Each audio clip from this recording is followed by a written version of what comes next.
off. And that's the challenge of self-disciplined individuals. That's the reason why the issue of procrastination is a challenge to self-disciplined individuals. Roles are not clear. Goals are not clear. Tasks are not clear. It leads to procrastination. That's number one trigger. So whenever you have a task that is unclear, whenever you have a goal that is unclear, whenever you have an assignment that is unclear, the tendency for you to procrastinate is very true and simple. It will happen because you don't know what to do. So that's one of the triggers. Number two trigger to procrastination is perfectionism. Perfectionism. There are individuals who strive for perfection, and because they feel they will not be able to do it perfectly, they won't be able to do it without any form of fault, they tend to procrastinate.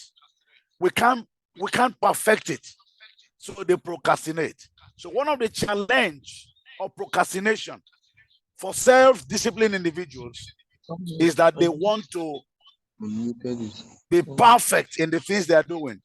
So striving for perfection can actually lead to paralysis. The fear of not doing something perfectly can delay the action. Oh, I can't do it well. I need to wait. I need to understand it. I need to practice it. John Maxwell said, jump out the windows and spread your wings. Don't wait until you are good in flying. Jump out the window, spread your wings, and you'll be able to fly. So you don't need to be perfect to do anything. You need to start from where you are. So the challenge of procrastination is that many people want to be perfect before they will do anything. And if they are not, they will procrastinate. That is number two trigger. Number three trigger is task difficulty. For this set of people, they understand the task. They know what should be done. But the task is difficult. They see it as a mountain that cannot be climbed. Daunting task, complex tasks can be intimidating, and it can cause procrastination. So the bigger the task, the more likely you are to delay it. A lot of people, once they see the task as massive as it is, for some individuals and some organizations, they want you to multitask. They want you to multitask. They give you a lot of... If he's not watching it, his name will not be there.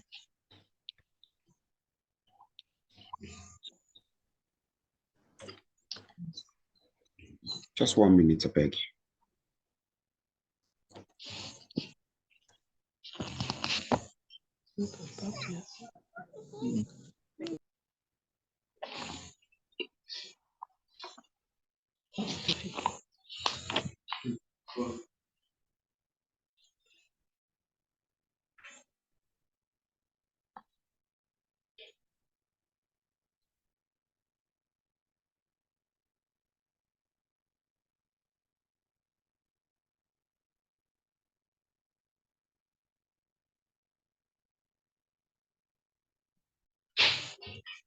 I press here.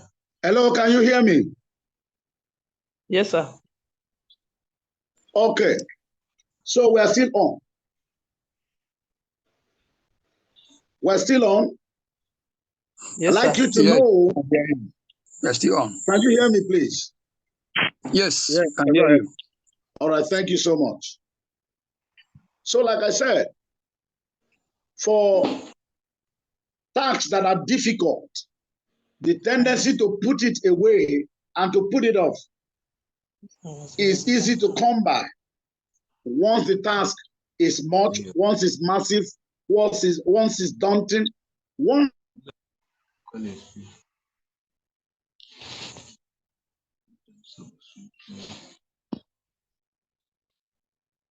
it's complex, a lot of people want to help people, and that's why there is they procrastinate. The next Okay, it's showing this face. trigger to to procrastinate procrastination is lack of motivation. Many people are not motivated to the tasks that they are doing, and so they procrastinate when their interest does not align with their values. When the assignment does not align with their values, does not align with their interests, then they are more likely to procrastinate. A lot of those who procrastinate are those whose interests and values do not align with the task that is given. So they want to procrastinate. And the next level, which is number 5, of those who procrastinate, triggers to procrastination, is dissatisfaction. When a person is not satisfied with what he's doing, when there is so much clutter around your environment, when there are constant interruptions, distractions. Sorry, not dissatisfaction, but distractions, please. The number 5 trigger to procrastination is distractions. When your environment is cluttered, when there are constant interruptions to what you're doing, to the task you're pursuing, to the goal that you're pursuing, then it can easily lead to procrastination. And there are many persons, they have a task that they are supposed to carry out. The phones are ringing, mails are coming in, and then the social media is there. A lot of things are humming around them. Distractions, the environment where they work, colleagues, music around, everything now brings distraction to their ability to carry on with assignment and task. So when there are distractions, it will give room for procrastination. So I'd like you to understand that these are the major triggers to procrastination. And if we can begin to take note of them and begin to deal with them in the places where we are engaged in, our businesses, our offices, our jobs, and in the family, even in our businesses, and even in personal development, if we're able to note these triggers, it will help us to eliminate them and be able to grow as people. Remember that self-discipline is about you as an individual, disciplining yourself, developing yourself, and growing yourself. So what are the proven strategies to beat procrastination? What are the proven strategies to beat procrastination? Number 1, in order to beat procrastination, break tasks into smaller steps. Wow. This is one of the major strategies to beat procrastination. You break your task, no matter how much they are, how large they are, and how complicated they are. Break them into smaller steps. Divide your task into smaller steps. And then it will help you to manage them effectively. This makes them, once you don't break them into smaller steps, it makes them intimidating. So what do? You break them into smaller steps. And when you do that, it will make them less intimidating and then more approachable. You got that? All right, let's move on to the next strategy. Strategy number 2, use timers. In order to beat procrastination, use timers. And one of the most effective timers that we have noticed is the Pomodoro technique. The Pomodoro technique says every 25 minutes, set aside focused work sessions for every 25 minutes, uninterrupted, undistracted, 25 minutes of work. It is called Pomodoro technique. You knock off every other thing around you. For a particular task, you just give it 25 minutes. Work on it. You don't allow anything to come in. Phone and any other distraction. It is called the Pomodoro technique. And when you know this, it will help you to reduce procrastination. When you do that over a period of time, every time you spend 25 minutes on focused time of work.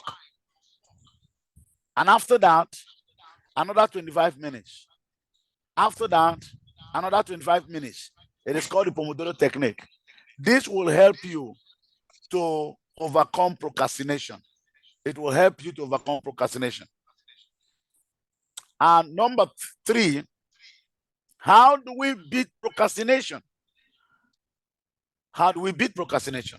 Number 3, set clear goals. Set clear goals. Ensure your goals are specific, measurable, achievable, relevant, and time-bound. This clarity provides motivation and direction. Once your goals are clear, it provides motivation. It provides clarity.